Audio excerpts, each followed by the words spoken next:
Welcome and thank you for listening to Based on a True Podcast, a ticklish business subsidiary, the show devoted to cinematic depictions of Hollywood's true stories, blending fact and fiction, usually with a dose of salaciousness. I am your host, Kristen Lopez, here with my partner in crime, William Bibiani. Bibbs, how's it going? Well, I was doing good until you told everyone I was your partner in crime. Now everyone knows about all the crimes we're doing. We had all these heists. We'd planned all these heists. You know, I think we might have to be more discreet. I don't know. We might, or find a new line of work. Yeah, well, I mean, if any cops are on your Patreon account, thank you. Thank you for joining us. Thank you for your contributions. You guys are great. It's technically Halloween time. Hopefully by the time I put this out, it's still October. It should be. And we decided to do something a little spooky. Yes, there are true crime Hollywood biopics that actually are Halloween appropriate. They're rare, but they happen. But before we get into that, Bibbs, what is your favorite vampire movie? I know I put you on the spot. I figured, we have banter. Why not do something that's somewhat themed to what we're talking about? Honestly, my favorite, which is not necessarily the best, is a little film called Rockula. I've heard of that, actually. Probably from me talking about it on social media. Yeah, Rockula stars Dean Cameron as a 200-year-old virgin vampire, and the woman he loves is resurrected every 20 years or so, but every time before he can, confess his love for her and they can get married, she's killed by a pirate wearing a rhinestone peg leg, and the murder weapon is a ham bone. It's this awesome relic of the 1980s that didn't get released until 1990, which features supporting performances by Bo Diddley, Susan Terrell, Tony Basil, and Thomas Dolby as the villain. It's got really, really fun, kitschy soundtrack, and I watch it every Halloween, and it's one of my favorites. That sounds amazing. I'm going to throw out a serious one, and then I'm going to throw out one that's in line with what Bibbs is talking about. The serious one, I mean, if we're going to go with just, pure old school horror movie, I always give it to Bram Stoker's Dracula, the Coppola one. Oh, I'm so glad you're one of the cool people who likes that movie. I both like it, and I also like making fun of it. Because for every good thing, the production design or the costumes or the Gary Oldman, you have 15 bad things. Like, you have Anthony Hopkins as the vaguely lecherous Van Helsing. You have Keanu Reeves being in this movie. You have the slut-shaming of poor Lucy that I just... Well, that's in the text, but it's such a weird, bizarre creature, that particular adaptation. It's just every possible idea they could possibly have just thrown at a wall and then scooped up together and then thrown at the wall again. Exactly. And I do love it so. I love it. I love it so much. And Gary Oldman rocking John Lennon glasses in the turn of the century. Something special. That really is. But if we're going silly, just how did this get made? And I enjoy it. Speaking of 80s movies, I always throw a special shout out for Once Bitten. Yeah, my dad showed that to me as a child. I don't know why. Kind of inappropriate, actually. Vastly inappropriate now when you watch it as an adult, and it has not aged well. But just for everything that's enjoyable, like Jim Carrey being, young and a neophyte, and Lauren Hutton being an awesome vampire that's got a great bestie / manservant, you get such utterly bizarre things like 1980s misogyny. And I want to say there was gay panic in there, and I don't remember because I haven't seen it. But then you also get awesome 80s teen dance montages. They have a dance sequence, and it's great. And I don't know why. The soundtrack's really cool. So vampire movies, they come in all shades. They really do.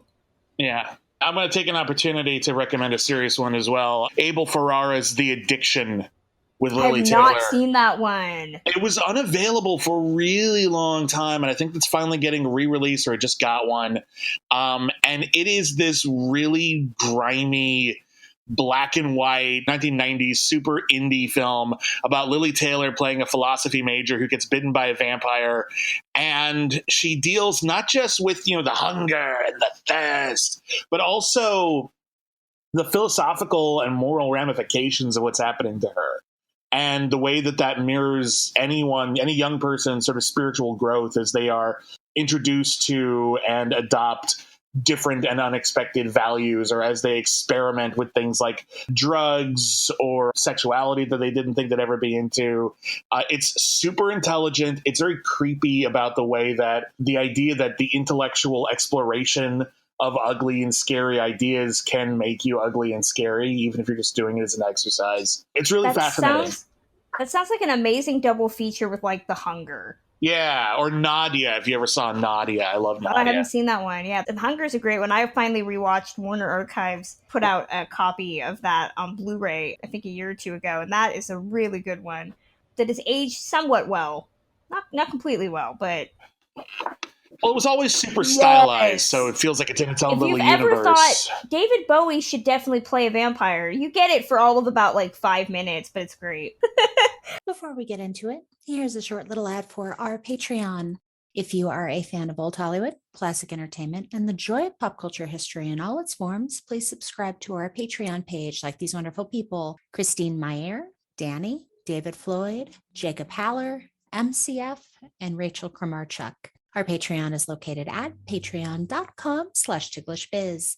A special reminder, if we can get up to 100 subscribers, we're looking forward to posting a deep dive into an infamous movie in Ticklish business circles. Does love truly mean never having to say you're sorry? Well, if we can get to our goal, you'll hear all of our opinions on Love Story. Trust me, there's a lot of them. Now, back to the show. Moving on, though, to our main film, what we're talking about this week. We're talking about the 2000 horror movie Shadow of the Vampire. This is the second time I have seen it. You suggested this, Bibbs. What is it about Shadow of the Vampire that made you say, we gotta talk about this? Well, there's a couple of things I think are really interesting about Shadow of the Vampire when you look at it from the true story perspective. On one hand, and I want to talk about this just sort of as a baseline, because if you want to talk about how ingloriously fictionalized this story is, this is a true crime movie. It's just the crime is plagiarism. The crime is F.W. Murnau wanted to do an adaptation of Dracula in the silent era. The estate of Bram Stoker wouldn't let him, so he just changed the name of Dracula and did it anyway. And they nearly sued the film into oblivion, and it was almost lost. So that's the crime that's being committed here. But the other interesting crime that's being committed is the crime against truth. Nosferatu is a film that is very otherworldly in its depiction of horror and vampirism, and the actor who plays the villainous Count Orlok within the film is an actor named Max Schreck, an actor who is only known to most people for playing this one role. But this one role is so iconic and so convincing that you can almost imagine, what if he's actually a real vampire? Now, here's the thing. That's a malarkey, and he was in other movies, and there's not even like a faint nugget of possible truth to it. But the movie has created a legend for itself. And much like in The Man Who Shot Liberty Valance, when the lie becomes a legend, print the lie. Yeah, this one, I had seen it because Nosferatu is one of those. I think because it came out so early in the creation of film. 1922, it was German. And it's still, I think, one of the biggest movies. Most people don't watch a lot of foreign films. The more you go back in time, the less people are interested in foreign cinema. But most people have seen Nosferatu. Or at least they've seen a clip of it. It's like used in so many other pieces. They've heard a reference to it or something. Yeah, they know of it. They can recognize it. They can recognize a shot from it. Like, that's Nosferatu. What I love about this movie is that it really could have only come out. This movie was made in 2000. It could have really only came out before Wikipedia became a thing. Because it's reliant on you possibly not knowing or having heard something. And Nosferatu, Murnau, Schreck, all of them have really deep-seated conspiracy theories and outright lies printed about them that have never truly been rectified. And we can discuss some of those when we start breaking down characters. But watching this the second time, I do think that the script for this is written by Stephen Katz, but it's directed by E. Elias. I think it's Marige. Thank you. I could be wrong, but that's what I've heard. Yeah, don't sue us if we get it wrong. But Stephen Katz is a director predominantly associated with television. He had done From the Earth to the Moon. He's written a couple episodes of The Knick. He recently did the Manhunt Unabomber story. But he did this and the 2007 film Wind Chill, starring Emily Blunt. Oh, wow. Yay! But he's not necessarily a film writer. And I think what this movie does in a way that something like Hollywoodland did is take the stories that we have heard, and it goes further than Hollywoodland, which is to say, okay, we're going to own these stories and say that they're true. And I think that's really inventive. I think it's really fun how the movie both recreates sequences from the original Nosferatu with the black and white, with the heavy pancake makeup that makes everybody look like they have really sunken eyes and black lips. But at the same time, it's also perpetuating a vampire story. I mean, you could disassociate this from Nosferatu completely, and it would still work, I think, as a really good vampire film. I would be fascinated to know if anyone has ever seen Shadow of the Vampire without seeing Nosferatu. Oh, yeah. Or if you're listening to this podcast and you haven't seen either film and you want to give an experiment and you want to watch Shadow of the Vampire first, I would be fascinated to know how this movie plays. Because as a movie geek, not just a horror geek, but as a movie geek, that's some of the stuff I love most about this, is seeing some of the old hand-cranked cameras and, you know, the way that they pulled off all of these amazing shots. And I think there's a real nerdy quality to Shadow of the Vampire. But in addition to celebrating and paying laudatory homage to the filmmaking prowess behind Nosferatu, this movie is also a really damning indictment of the filmmaking process. And I think that's even more relevant now than it was when Shadow of the Vampire came out. Because F.W. Murnau in particular comes out of this movie. It's almost, I don't know anything about F.W. Murnau. For all I know, he's the nicest person in the world. This feels like an act of character assassination against F.W. Murnau. He is a deplorable villain in this film. And it's a fascinating character. But might be another situation like Amadeus, in which you're seeing a film that is ostensibly based on history, but in order to tell this particular story, you're taking huge liberties with characters. I don't think F.W. Murnau was probably directly responsible for as many deaths as he is in Shadow of the Vampire. Now, I don't have a lot of research to back that up. If he's responsible for more deaths, please let me know. I'm on Twitter at William Bibbiani. Let me know. But I'd be very surprised. Yeah, F.W. Murnau is one of the people, if anybody listens to You Must Remember This, the Karina Longworth, the other KL who does a classic film podcast, she did a whole a series recently on Kenneth Angier and Hollywood Babylon. And F.W. Murnau is one of the figures whose reputation has been somewhat maligned, mostly by that. And I'm not big on Murnau as a director. I can't say that I've studied him other than seeing Nosferatu, but he was a figure that had done his part, had served in the war, had risen up the ranks of film, and really wanted to do this adaptation of Dracula, couldn't get the rights from Bram Stoker's widow, Florence Stoker, and they had to avoid a copyright lawsuit, so he just effectively changed the name and made a different movie. But as you already mentioned, apart from paying damages after Florence Stoker figured it out and sued them, the court ordered that all the prints be destroyed.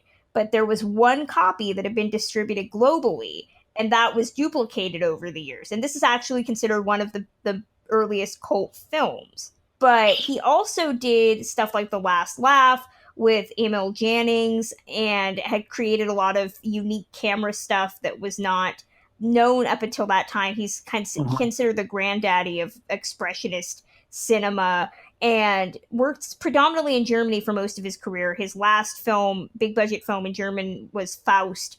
If anybody's seen that, that's also a really expressionistic, beautiful take on that story. He came to Hollywood in 26 and joined the Fox Studios and made Sunrise, A Song of Two Humans in 27. That was the first Oscar-winning film, up next to Wings when they separated it into like serious artistic film and like popular film as we know it now. It wasn't a financial success, but it was a really successful art film. And then he did a couple other films that are now lost that were modified to the sound era, but they didn't make a lot of money. And he became really disillusioned and quit so that he could go down to the South Pacific, and ended up making a documentary in Bora Bora called Taboo in 1931. But he had a lot of issues with Robert Flaherty, who was the documentarian, and Murnau had to finish it on his own. It was censored here in the US because it showed bare-breasted Polynesian women. From what I've heard, he was just really difficult to work with. But really what has most people know, if you don't know Nosferatu, you usually know the rumors of how he died, which was that a week prior to the opening of Taboo, he was driving up Pacific Coast Highway in Los Angeles in a Rolls Royce with a 14-year-old Filipino manservant. There are rumors that that was his lover. We will never know. Regardless, it was still a 14-year-old boy driving a Rolls Royce who crashed the car against an electric pole. Murnau hit his head and died in the hospital in Santa Barbara before the film premiere. I want to say the boy died as well, but do not quote me on that. So he died. Only 11 people attended his funeral, including Emil Jannings and Greta Garbo and Fritz Lang. But he died pretty much a broken man. And then Kenneth Angier, when he wrote Hollywood Babylon, perpetuated this myth that has endured to this day. And again, it could be true. We don't know. The theory, though, is that it's not true. So take this with a grain of salt. But Kenneth Angier published this concept that F.W. Murnau died having a sexual act performed on him while driving the car. And I think they said that we'll never know, but they did say that the boy was driving. So we don't know what happened after that, but it stuck with him. It stuck with him for decades. It sticks with him now. If you look, Wikipedia does not have that listed, but there are websites that say F.W. Murnau died performing sexual acts on 14-year-old boy driving car. And there's no way to dispute that. The players are dead. And that's, I think, the sucky thing about biographies and stuff that comes out now, because you have no one to really contradict that.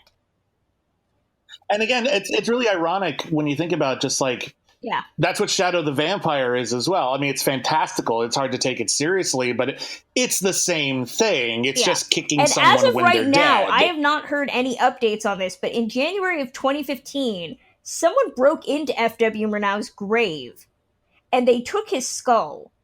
I've never heard if they actually found it or not. I'm curious, like, oh, we found this skull. Well, we'd better check to make sure it's F.W. For all we know, that skull is... Well, the other thing I think is interesting, if you want to get into the kind of the creepy aspect of F.W. Murnau's untimely death, is Greta Garbo kept a death mask of F.W. Murnau on her desk. That's really weird. Yeah. That's just her being Greta. I know. I love you, Greta. I love you so much. You're such a badass. But yeah, his grave had been broken into. His skull was missing. Supposedly there was wax residue, leading some people to speculate that there was some sort of satanic ceremony or occult presence happening. And I've never heard if they actually found his skull. Supposedly the cemetery is going to seal the grave, which I'm surprised they didn't do that. But I don't know. If anybody has heard about the greatest unsolved mystery, which is where is F.W. Murnau's skull, let us know. This is why graveyards shouldn't be on the honor system. But John Malkovich, this is our second Malkovich movie that we've talked about here. Oh, yeah, weird. Yeah, he was playing Mankiewicz, and now he's playing a Murnau. And I definitely think this is Malkovich being Malkovich. He's very shouty. He's very annoyed. And you're right, this movie really does set him up as this villain, this mad director, which we've seen in many movies. This idea of this Ahab-like figure who's so determined to get the shot, to get the movie in the can, that he's willing to sacrifice his actors as food for this vampire. And I think that out of all the fake German accents that happen in this movie, his is the least egregious. I think Udo Kier is fine. That's true. Yeah, we can all agree the worst accent is Cary Elwes, right? Oh, he's a cartoon.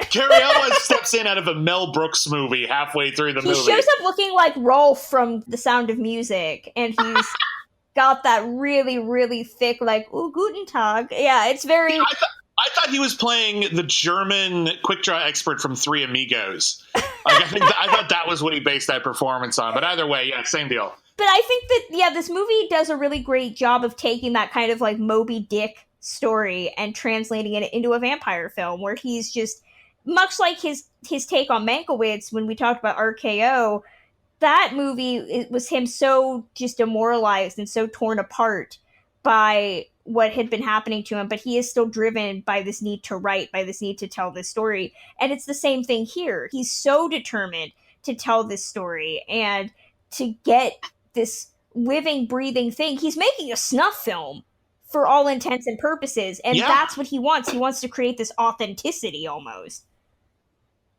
Well, he talks about it as he's trying to get a vampire on camera for science. He's trying to capture it. He's trying to capture the soul of a vampire. And that's interesting and that's fascinating. But there's this weird thing, and I think we've started to finally explode this myth. We've had this perverse fascination for many, many years, pretty much since the dawn of cinema, and going back further, and I think even at the theater, of if the art is great, we're willing to forgive anything. And boy, Shadow the Vampire pushes that, because we know Nosferatu is great. We know it's influential. We know it's a classic. We know it's brilliant. But when you watch this movie and you got to ask yourself, is it worth all these people getting horribly murdered?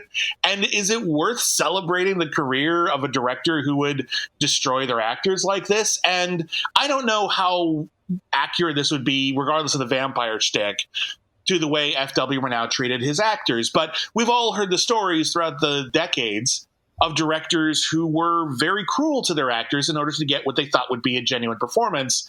I mean, Stanley Kubrick drove Shelley Duvall to panic attack, almost mania, over the course of The Shining. We've heard all the stories about how Alfred Hitchcock treated his actors like Michael cattle. Curtiz was notorious for berating his performers and his cast. Gene Kelly made Debbie Reynolds cry. Yeah, absolutely. Werner Herzog pulled a gun on one of his actors once. And maybe the movie is great, but the question we have to ask ourselves is, was that really the only way to get that? Like, would it have killed you, F.W. Murnau, to just put an actor in makeup instead of getting a real vampire who killed everybody? Would you really have not gotten the same film? We see a lot of these kind of dictatorial directors who are men who reserve a lot of their authoritarianism against women. Great example, Tommy Wiseau. If anybody's read The Disaster Artist. Not necessarily seen The Disaster Artist, because I think the movie goes a little soft on him there. But if you read the book, he was incredibly harsh on the women more than anything else. And in this movie, at least, the Murnau here is, willing to sacrifice his director of photography, but he is really dangling his leading lady as this prize for the Count Orlok character. So he's dangling his actress Greta Schroeder, played by Catherine McCormick, as this prize. And at the end of the movie, when they're filming the famous scene where Orlok is biting Greta, it's almost like we're watching Murnau film an assault, almost. Shrek is like groping his hands on her boob. It's very... She's unconscious because they've knocked her out because she knows that he's a vampire. In the middle of the scene, they just pull out a syringe and sedate her so that she can be killed by this vampire. Yeah, it's really terrifying. And I'll say that for the film. Like, I have mixed feelings about the way that it interprets or misinterprets history. Yeah. It's a creepy motion picture. Like, it's well made. I love that it's really emphasizing that 1920s expressionism. The opening credits are very Art Deco almost. And you have these moments where they're recreating the scenes from the movie. And if you haven't seen a silent horror film or an expressionist film like Cabinet of Dr. Caligari or Nosferatu, I find silent films to be very frightening because A, there's no noise. Obviously, you just have the score. but just the St. Vitus dance, the histrionics of silent acting, where it's very big, gaudy movements, and again, you have these heavy makeup effects and make everybody look dead. It is very frightening and off-putting. And then when you factor into the film, this film at least, that all of the men are really involved. And Catherine McCormack is, for all intents and purposes, the only woman in this film. And her character is the one that's like knocked over the head, metaphorically speaking, and given up to the vampire, and they're all complicit. So it's kind of weird how in 18 years this movie might have aged better, unfortunately, about how filmmaking is based on exploiting women. I honestly think that what we really need to, as a critical community, go over every film ever made about Hollywood and reevaluate. The movie I recently rewatched for my other podcast, Critically Acclaimed, over on the Schmoes Know Network, we did a review of all of the Scream movies. We did a Scream retrospective. 3 is essentially Me Too, the movie.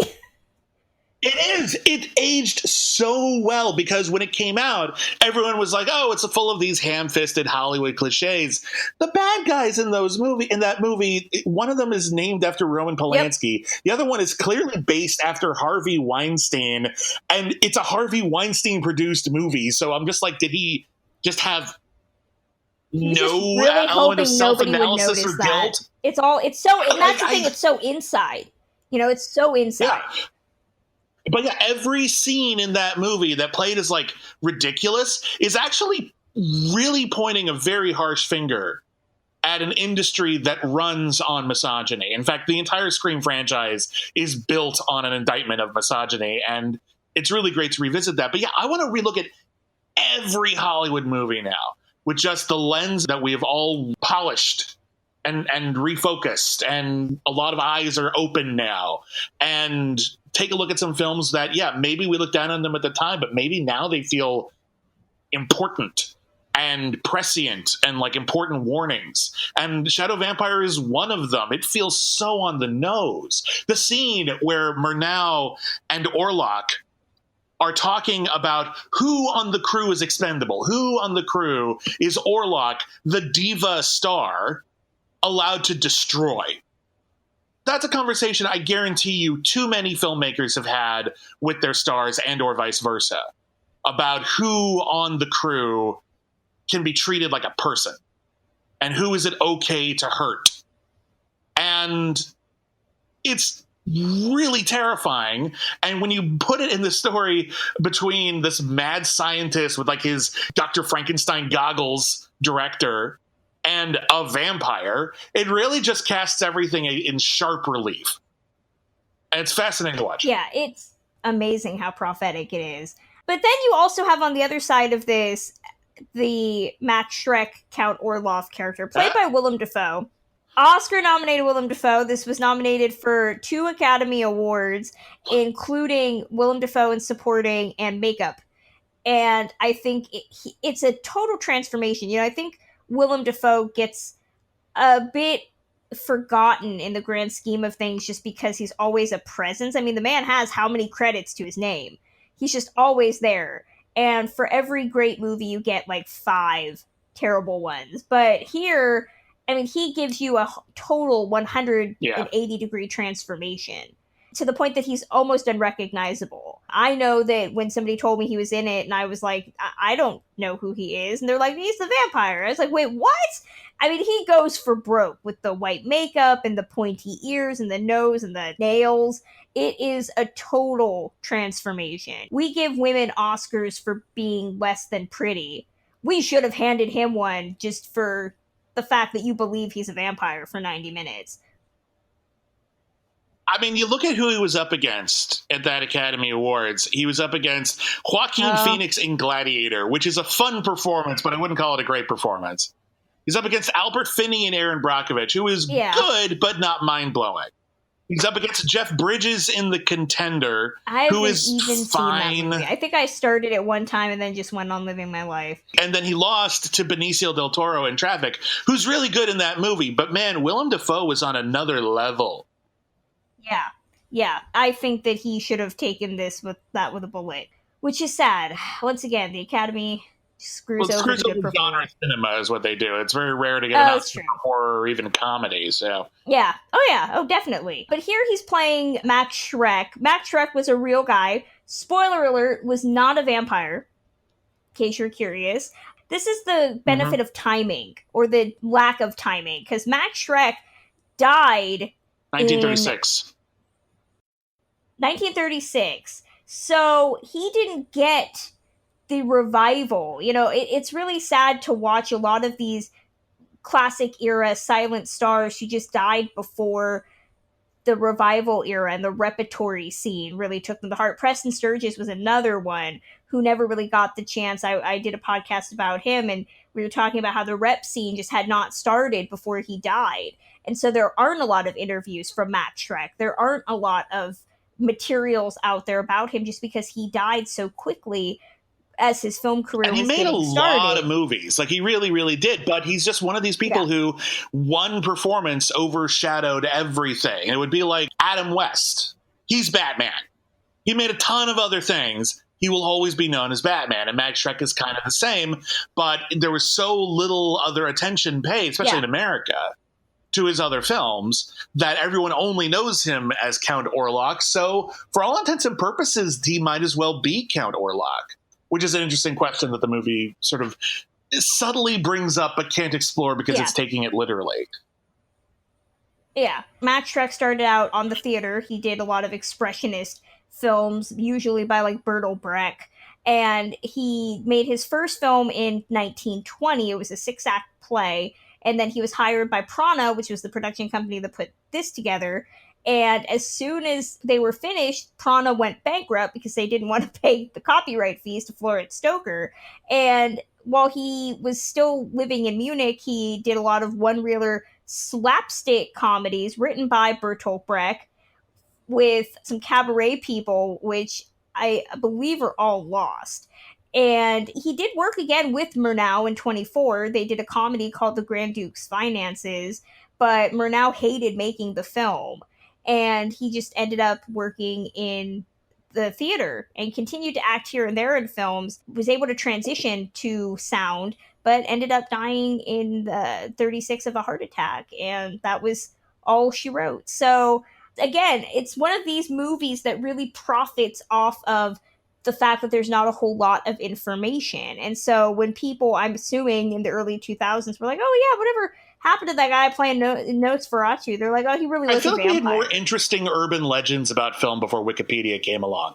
Because now our urban legend is, oh, what if Zack Snyder had a whole cut of Justice League? He didn't. So that's done. But like back in my day, we had, oh, maybe Count Orlok was really a vampire. Or, oh, did you hear that in the Japanese cut of King Kong versus Godzilla, Godzilla won? Also not true. But it was a really fun theory. And everyone was like, oh, I can't wait to find that cut someday. Like, we can look it up now. It's admittedly, it's a little less magical, but it is still more real.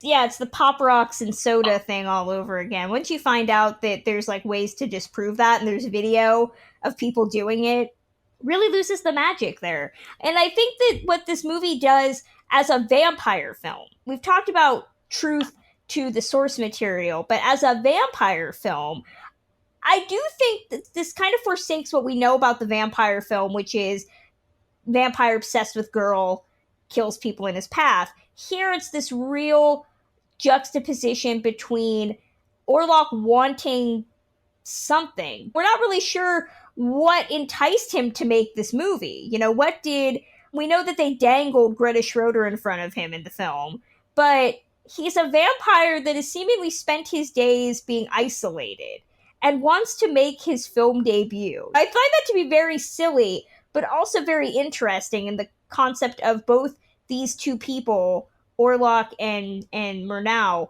wanting to capture each other on camera for very different reasons. Orlok says throughout the film that back in his day, when he first became a vampire, he was treated like a king.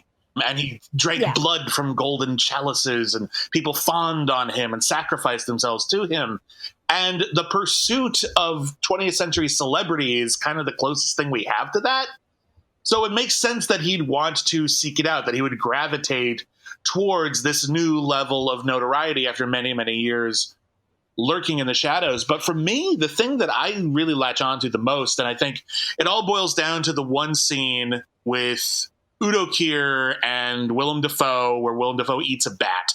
And they're talking about Orlok. All of the people on the crew have been told that Max Schreck is a method actor who was staying in character the entire time, and don't try to talk to him like a real person. He doesn't want you to. I think it's another funny dig at people who look down at method actors. It's just sort of like, they've become a monster. They might as well be. But Willem Dafoe gives this incredible speech about the things that a vampire would take away from the novel Dracula. And he has this whole bit about how the loneliest and saddest scene in the story is when Dracula has to cook food for a person, which he hasn't had to do in centuries. And he's not even sure he remembers how to buy bread anymore. And that level of loneliness and depth to it is something that I think we lose a lot in modern vampire lore. A lot of modern vampire lore is about how vampires are secretly running things or living, on the lam, but generally very awesome and sexy lives. And this is the tragic monster in a cavern vampire. And they understand the emotional depths of that. And I think that's really beautiful. Well, you brought up the celebrity angle of Orlok, and what I love is that on the one hand, he's being sold as this incredibly devout method actor who's studied with Stanislavski. He's going to be in character the whole time. And again, as we've seen in Hollywood, this male adoration of the method, and how that really allows them to just be a dick and look not at Jared have to Leto do on anything Suicide Squad, just sending people rude things in the mail.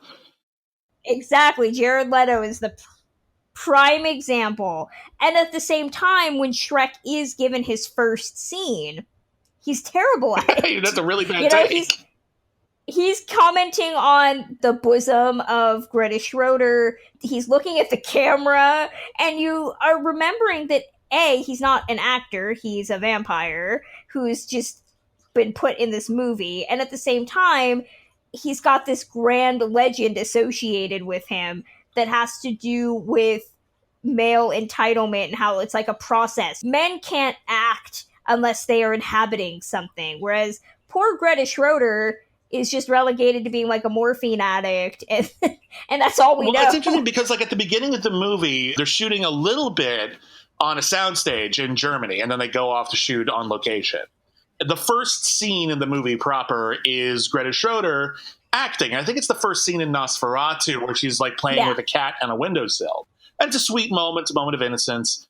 And when the scene is over, someone says to Udo Kier, the cat looks a little doped up. And Udo Kier's like, yeah, it's hard to wrangle a cat, so we gave it something to make it keep still. And that's something that they do to Greta Schroeder later. The women involved in this movie are treated as pliable tools. And it's really gross. And it's really disturbing. And I think the fact that that is tragically very genuine to how the process works in way too many Hollywood productions makes it all the more disturbing and scary. Yeah, and I'm thinking that's more of a modern day. It's definitely a classic film issue, but it's also still sticking around in the modern day, because I'd like to think that Stephen Katz, who wrote the script, could have maybe given her a little something more, considering she is the only woman in the cast, but I shouldn't be surprised, because that's just how, especially in 2000, we weren't really getting a whole lot of well-rounded women as side characters. Just to support you while also like making a quick correction, there is one other female character. She is the innkeeper who wanders into the shop because they've taken down all the crucifixes that they used to save themselves from Count Orlok. And Murnau's response is, a native has walked into my shop. She's still nothing to him. Yeah. He's so really bad. The worst. He's such a monster. Really is. The rest of the side cast, though, I think is really good. You have Udo Kier, you have Eddie Izzard plays Gustav, who is or Jonathan Harker in the film. He's called Thomas Hutter in the film within the film. You have Carrie Elways as Fritz Wagner, the second cinematographer after the first one, is dispatched. And I think they're all really good. I do think it's funny Carrie Elways is in this, and he's also in Bram Stoker's Dracula. It also has a ridiculous accent. You're right. I forgot he was in Bram Stoker's Dracula. That's really funny. Yeah, he is funny. Arthur. He is the suitor for Lucy, who's from like Texas or something. So he's Southern. And you're just like, oh my god. Why does Carrie get to do so many dumb accents? Bless him. He must be really fun. I mean, yeah. We did bring up the fact that so many people die in this movie. Spoilers, not a lot of people died. Yeah, the movie ends with Greta Schroeder being murdered on camera. She didn't die until like 1980. In 1980, Greta Schroeder did not die until 1980. Allegedly, there's actually no confirmation on when she died, so there's not a lot of information about her. We watch Carrie Elways' character gets his neck snapped, as well as the other guy, Udo Kier's character, Alban Grau. Neither one of those guys died. Wagner died in the 50s. I think Grau died in the 70s. So it's very, very funny that there's so much death depicted in this. And again, it's why Wikipedia really wouldn't work if this movie was released today. But it's really hoping that you don't know that. Well, I think it's hoping you don't know that. I also think that because the history was available if you wanted to look for it, I have to think that E. Elias Marie, who has a background in experimental cinema. I don't know if you ever saw Begotten, which was this really bizarre, plotless horror movie he made, I think in 1990, about demon gods giving violent birth in a cabin in the woods, and it's all black and white. Sounds promising. It's weird. I couldn't get into it. It's not my scene, but I appreciate what he was doing. He also did a lot of music videos for Marilyn Manson and the like, and I think he understands, based on what I've seen of his previous work and just based on how this film plays out, that I don't think Shadow the Vampire is meant to be taken explicitly literally. I think you can, and all the material is there. But I think ultimately he is using this tale of the dawn of Hollywood and the dawn of cinematic horror to tell a story about toxic filmmaking. I do think that's in there. It can't be an accident entirely. But I don't think he's pulling a David Lynch, giving you tools to give you the idea that it might be a dream. Because if a movie relied entirely on our foreknowledge, then knowing that Greta Schroeder didn't die in the making of the movie would simply ruin the film. And I don't think it does. I think the movie survives that. And it becomes just this odd bit of macabre fantasy. Yeah, it's not necessarily, I would never say it's a deal breaker, that these people didn't die in real life and they die in the film, because I think it's one of those movies that really posits this alternative take. It plays it straight, but it also plays it with this really fun sense of alternative history. And I'm a fan of alternative biopics. If we ever get to the other Eddie Izzard classic film, which is The Cat's Meow, the Bogdanovich film, I consider that alternative history based on what has been known about the events depicted. That also has Carrie Elways in it. Oh my god! Holy crap! What is with you, Carrie? I know, he just keeps popping up on this show, and he's only done one episode. But I think that that's the thing, is that it really wants to present the greatest things about Hollywood that we love are the myths that we've created. And I think this wants to show us this is what it might have looked like had that myth been true. I think so too. I think, again, I do think it's fascinating to listen to the stories that Hollywood tells about itself and the way that we try to build a myth around Hollywood. And sometimes we try to build a very pleasant myth about making all of these wondrous motion pictures and the glories of celebrity and the artistic process and fame and fortune and winning Oscars and fabulous outfits. And all of that stuff is really, really nice. But even the gross stuff gets mythologized. And that is also part of the history of it. And maybe in order to tell these really fanciful, sweet stories about how wonderful Hollywood can be, we need to amplify the gross stories and make them even grosser into something like Shadow of the Vampire. Maybe. I don't know. It's a topic that comes up when I'm thinking about the film. Well, overall, Bibbs, what do you think about the movie? Do you recommend it? How does it survive the litmus test between fact and fiction, all of that. Wrap up Well, your it works on on a couple of different levels. On the fact versus fiction scale, it is, of course, nonsense. However, it's arguing that Max Schreck was literally a vampire, so it knows it's nonsense. I don't think anyone involved in the production actually believes it. They just thought, wouldn't it be neat? And they decided to explore it, and the way that they explored it ends up hitting, in a different way, a lot of very universal and ugly truths about the cinematic collaborative filmmaking process. So it's not factually accurate, but it feels spiritually accurate. And I think that makes it really relevant in the context of the Based on a True podcast. As a film, I think this movie is quite stunning. I think it is very observant. And again, it takes a very fanciful notion and finds a really unsettling, creepy truth behind it.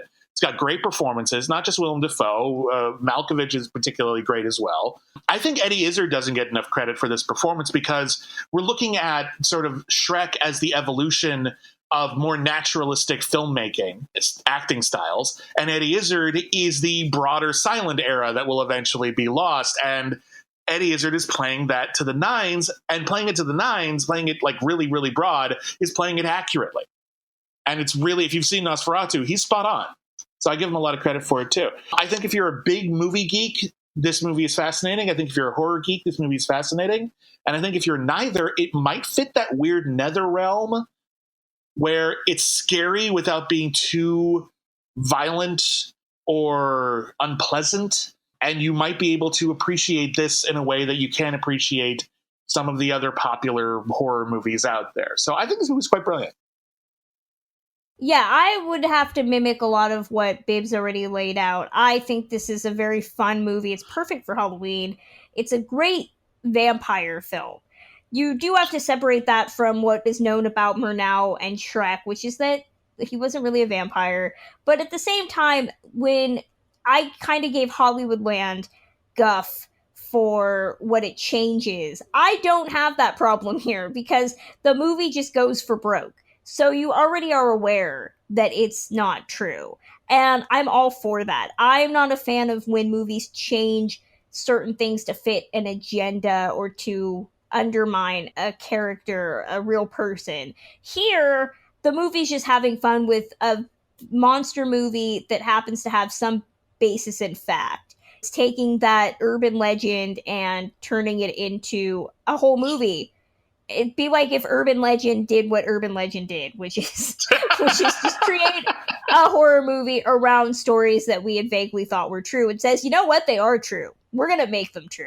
It's like that, only this is better than Urban Legend, I would say. So I enjoy this. I think Malkovich is good. I think Willem Dafoe is fantastic. He should have gotten that Oscar. It's a lot of fun. Definitely give it a look. Bibbs, before we close out, what is going on with all your other stuff? Tell us what's happening there and where people can get in touch with you and see all the other stuff. Oh my God, I have so much other stuff. Okay, so with my other two podcasts, Canceled Too Soon and Critically Acclaimed, we're having Scary-tober. And everything we do is horror related. So throughout the month of October, all of the episodes of Critically Acclaimed, in addition to reviewing new movies, we're reviewing entire horror movie franchises. We've already done Scream and Blade and Universal Frankenstein movies. And before the end of the month, we're going to be doing all the Tales from the Crypt movies and all of the Hannibal Lecter movies as well. Over at Canceled Too Soon, we're reviewing a bunch of horror television series that were canceled in one season or less. We just did the spin-off of Shelley Duvall's Fairy Tale Theater, Shelley Duvall's Nightmare Classics, which like no one remembers. Yay! I didn't even know it existed, and so it was really interesting to explore that. So we've done an episode about that. We just did an episode about the 1991 reboot of Dark Shadows, which I had never seen before, and I totally fell in love with. And we're currently working on, for later this week, an episode all about Kolchak the Night Stalker. So all of that's going on. All of that is really, really cool. I have a Patreon, patreon.com/canceledtoosoon, where we do bonus episodes. We're going to be reviewing the Tobe Hooper TV horror movie about Mädchen Amick from Twin Peaks finding a haunted dress and how Anthony Perkins wants to steal it from her. It's called I'm Dangerous Tonight, and it's pretty special. We also have a bonus podcast called Only the Best, where we're reviewing every single film ever nominated for Best Picture, and we're doing it in order by year. So we're exploring we got our first John Ford movie coming up. We got a whole bunch of really cool films coming up with the next episode of that. Also, I write for IGN and The Wrap and criticallyacclaimed.net, a whole bunch of stuff. And you can also find me on Twitter at William Bibbiani. That is awesome. As for me, a lot of stuff going on right now. If you are listening to the regular Ticklish Business podcast, you should know my episode on Shadow of a Doubt finally came out.